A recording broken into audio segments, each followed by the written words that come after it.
Praise the lord. ప్రభైన యేసుక్రీస్తు నామములో వీడియో చూస్తున్న మీ అందరికీ మన రక్షకుడైన యేసయ్య దివ్యనామంలో వందనాలు తెలియజేస్తూ ఉన్న సహోదరులరా, వీడియోను చూస్తున్న ప్రతి ఒక్కరూ గమనించండి. మనము క్రైస్తవులంగా దేవుని కృపలో ముందుకు కొనసాగాలి. దేవుని సన్నిధిలో మనం బలంగా ఎదగాలి. దేవుని పనిలో మనం నమ్మకంగా ముందుకు కొనసాగాలంటే దేవుని సహాయం మనకెంతైనా అవసరమై ఉన్నది. ఎందుకంటే దేవుని సహాయం లేకుండా మనం ఎంత ప్రయాసపడ్డా మన ప్రయాస బూడిదలో పోసిన పన్నీర్లా ఉంటుంది. కాబట్టి మనము దేవుని విషయమై చేసే ప్రతి పరిచర్యలో మొదట మనం చేస్తున్న పని దేవునికి ఇష్టమైనదిగా ఉండాలి. మనం చేసే సేవ దేవునికి ఇష్టమైనదిగా ఉండాలి. మనము ఏ విధము చేతనైనా ఒక ఆత్మను రక్షించాలనే ఉద్దేశంతోనే ఎప్పుడూ నశించిపోవలసిన మనలను దేవుడు రక్షించి కాపాడి రక్షణనిచ్చి తన సన్నిధిలో తన కుమారుడిగా కుమార్తెగా ఉండడానికి దేవుడు కృప చూపాడు.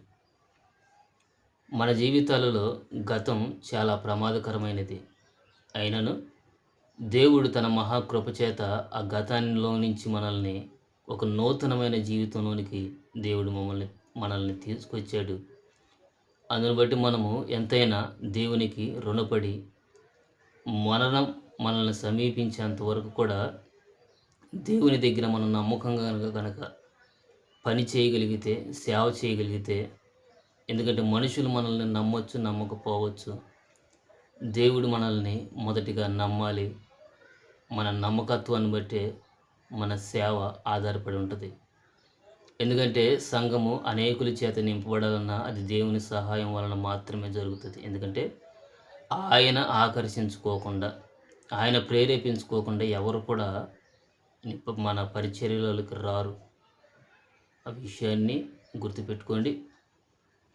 మన ప్రయాస క్రీస్తునందు వ్యర్థం కాకుండా ఉండాలంటే తప్పకుండా మనము దేవుని వైపు చూస్తూ కొనసాగాలి. గతాన్ని మర్చిపోవాలి. గతాన్ని మర్చిపోతేనే ముందున్న జీవితం చాలా విలువైనదిగా ఉంటుంది. దానికోసము పరిగెత్తాలి, వేగిరపడాలి.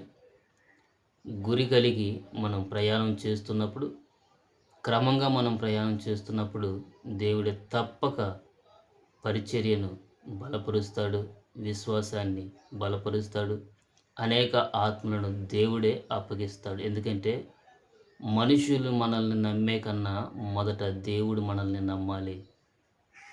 ఆ విషయం గుర్తుపెట్టుకోవాలని నేను మీ సహోదరుడిగా, అలాగే ఒక సేవకునిగా ఈ మాటలు తెలియజేస్తూ నా మాటలు ముగిస్తూ ఉన్నా. మా పరిచర్య కొరకు ప్రార్థన చేయండి. మేము చీరాల ప్రాంతంలో పరిచర్య చేస్తూ ఉన్నా.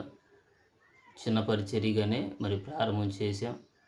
దాదాపు ఒక 15 మంది లోపు కూడుకొని ప్రతి ఆదివారం దేవుణ్ణి స్తుతిస్తూ ఆరాధన చేస్తూ ఉన్నా.